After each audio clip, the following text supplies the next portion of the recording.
യാതൊരു കാര്യം മനസ്സിലാക്കണം. ഈ അതിദരിദ്ര കാർഡ് എന്ന് പറഞ്ഞു കഴിഞ്ഞാല് ഈ അതിദരിദ്ര കാർഡിന്റെ അവകാശികള് ഇവിടെ ഇഷ്ടം പോലെ ഉണ്ട്.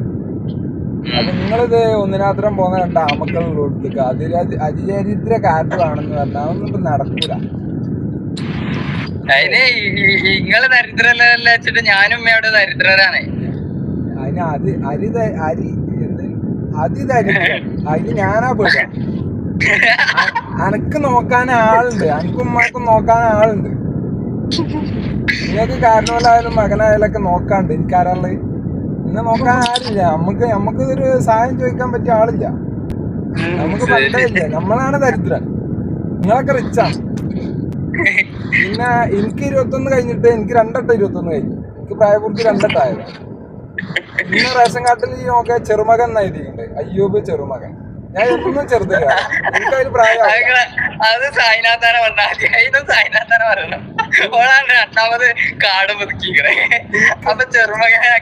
എനിക്കതില് പ്രായമാവൂല. ഈയാണ് മകൻ. പിന്നെ ഒന്നിനാത്രം പോകുന്ന പണിക്ക് പോകണ്ട അനക്ക്, അല്ലെങ്കിൽ എനക്ക് ഉടുപ്പുണ്ടോ, നാണും മാനം ഉണ്ടോ? ആൾക്കാർ കണ്ടാ എന്താ വിചാരിച്ച? എനക്ക് അംഗവൈകല്യം ഇല്ലല്ലോ. എന്നിട്ട് എനിക്ക് അതിദരിദ്ര കാർഡും ആണല്ലേ? ചെറിയ ശമ്പളത്തിന് പണിയെടുക്കുന്ന ആൾക്കാരാണ്. ആ ശമ്പളം മുഴുവൻ തന്നെയല്ലേ? ബാധ്യതകളൊന്നും ഇല്ലല്ലോ. കെട്ടിച്ചാളുള്ളതും കെട്ടാനുള്ളതും പെര കയറ്റാനുള്ളതും എല്ലാം നമ്മള് തീർത്തു പോണല്ലോ. നിങ്ങൾക്ക് ഇങ്ങനെ എളിച്ചു കുത്തറാ മതിയല്ലോ കിട്ടേണ്ട പൈസയും കൊണ്ട്. അതാണല്ലോ പണിക്ക് കണ്ട് കയറിക്കാറുണ്ട് കയറാത്തേ. ചടികൾക്ക് പണിയെടുക്കാൻ ആവശ്യമില്ല, അതിന് പൈസന്റെ ആവശ്യമില്ല, പൈസന്റെ ബുദ്ധിമുട്ടില്ല. നമ്മളാദ്യം തന്നെ കൊത്താനും കളിക്കാനും ഇറങ്ങി. അവിടെ പൈസക്ക് ആവശ്യം ഉണ്ടായിരുന്നു. അവരുടെ ബുദ്ധി വേണം, പൈസക്ക് ആവശ്യം വെച്ചിട്ടാണ് ഇറങ്ങിപ്പോലല്ല. അതിദാരിദ്രരാണ് നമ്മൾ നാട്ടുകാരുമാടി ബോധിപ്പിക്കാം. അപ്പൊ ആരെയൊക്കെ എന്തെങ്കിലും കൊടുത്തരും.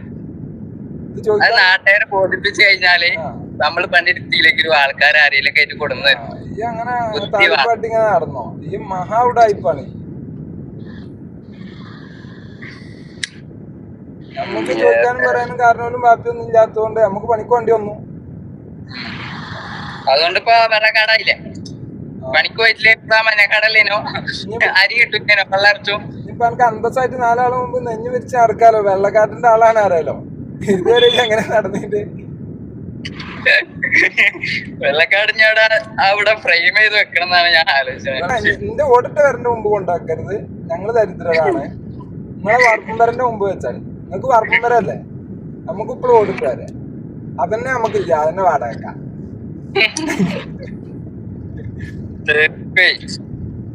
ഇമ്മാനെ പറഞ്ഞേ റെഡിയാക്ക. ഇനി ഞാൻ നാട്ടിലേക്ക് എത്തിയിട്ട് അതിദരിദ്ര കാർഡിന് ഞാൻ അപേക്ഷ കൊടുക്കും. ഞമ്മക്ക് എനിക്കും പെണ്ണുങ്ങൾക്ക് കുട്ടികൾ കിട്ടിയത് തന്നെ. പെണ്ണുങ്ങളും കുട്ടികളൊക്കെ ഇവിടെയാണെന്ന് പോലെ അറിഞ്ഞൂണോ? പൈസ അതിനൊരു പൈസ കൂട്ടി.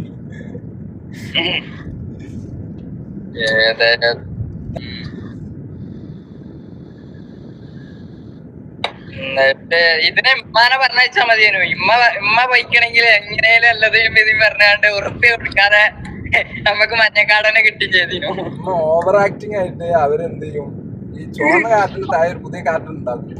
അതിദരിദ്രനും താഴെ അതിദാരുണ ദരിദ്രൻ എന്ന് പറഞ്ഞിട്ട് കാർഡ് അടിച്ചു കൊടുക്കും. ഞാന് മനം കൊണ്ട് മലപ്പുറത്തേക്ക് ഇങ്ങനെ പോവാ. മലപ്പുറത്തേക്ക് അവിടെ വാറങ്കോട്ട് ചെക്കിങ് ഉണ്ട്. അപ്പൊ ഞാൻ മനോട് പറഞ്ഞ് ഹെൽമെറ്റ് ഇട്ടിട്ടില്ല. അപ്പൊ ഞാൻ പറഞ്ഞ് ഞാനേ പോലീസുകാരോട് പോയിക്കാണ്ട് പോലീസുകാരെ കൈയാട്ടി. ഞാൻ പോലീസുകാരോട് പോയിക്കാണ്ട് എമർജൻസി ആണ്, ഹോസ്പിറ്റൽ കേസാ പറയും. നിങ്ങളുടെ അടുത്തേക്ക് വരികയാണെന്നുണ്ടെങ്കിൽ മൂലിയ മാത്രം മതി, എന്നോണോ അറിയാൻ വേണ്ട, ഞാൻ പറഞ്ഞോളാം. അതില് അതും പറഞ്ഞാണ്ട് ഞാനാണ് പോയതാ. റോഡ് തലം കുടിച്ച് അപ്പുറത്ത് പോയപ്പോണ്ട് ഉമ്മ ഇവിടെ ഓവർ ആക്ടിങ് ഇവിടെ നൽകാനിരുന്നു. അവിടെ റോഡ് പണി ഇരുന്നു, കൊയഞ്ഞ് കടന്നു. ഞാൻ തിരിഞ്ഞു നോക്കിയപ്പോ പോലീസുകാർ ഒന്നും പറഞ്ഞു തന്നില്ല. പോലീസുകാർ എന്താ മക്കൊറ്റ വെച്ചു. ഞാൻ ഹോസ്പിറ്റൽ കേസാന്ന് പറയാൻ വന്നാണ്. എടുത്തോണ്ടോടെ